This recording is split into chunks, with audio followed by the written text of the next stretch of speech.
nk'uko Imana yakunze abari mu isi cyane byatumye itanga umwana wayo w'ikinege kugira ngo umwizera wese atarimbuka ahubwo ahabwe ubugingo buhoraho. Amen.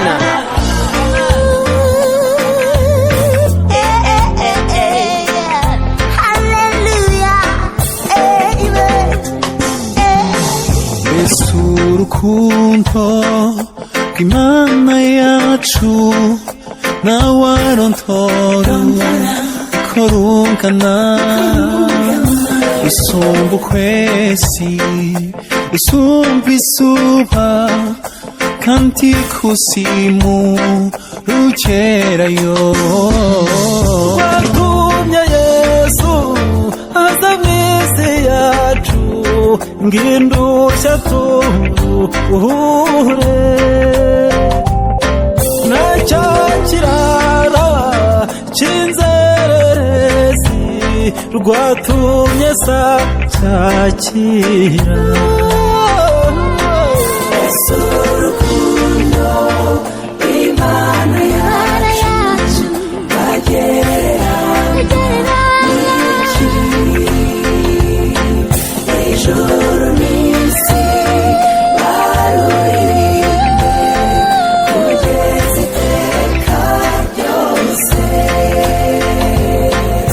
inyanja zose zaba nka wino ijuru rikaba impapuro ibyatsi nabyo bakabigira byose uducumu tw'abanditsi. ab'isi bose bakandikaho iby'urukundo rwayo niba bimara ibyakwirwaho akamba inyanja ariyo. Imana yacu bagereranywa n'iki?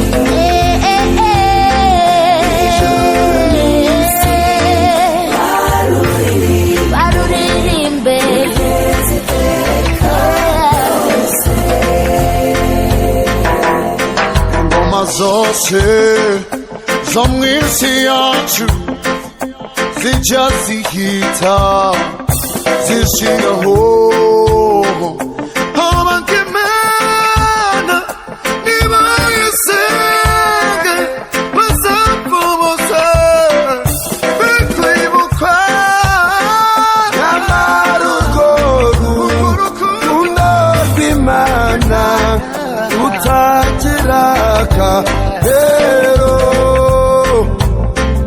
urwidukunda abari mw'isi nirwo rutazashira. urukundo rw'Imana yacu bagereranywa n'iki?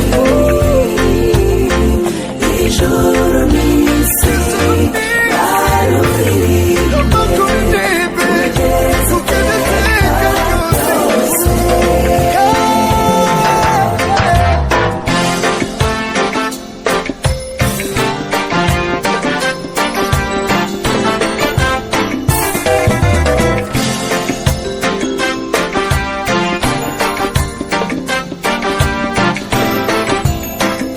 kandi ukwikunda umwana wayo njye nirwe nkunda nakwiriye nari umugome w'impare wambabirwe ku musaraba. yacunguje ayo maraso nzi yuko nanjye ndimo nzajya ndirimba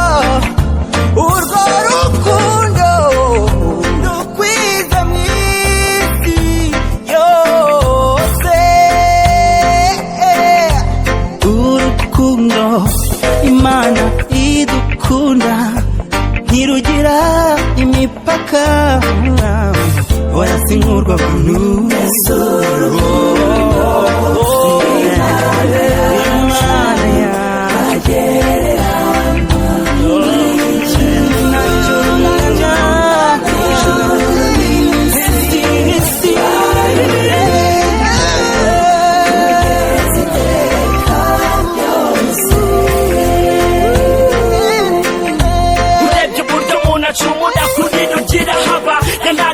twaba tumaze gushira nibyo urukundo rwayo twese nirwo rudutunze nta na kimwe twageraho tutarwisunze nubwo dushikwa na shitani nk'umuhanya twese turiho kugira ngo dushobore kuruhamya tagira imipaka igipimo cyangwa iherezo muhamya warwo sinzava kuri icyo cyemezo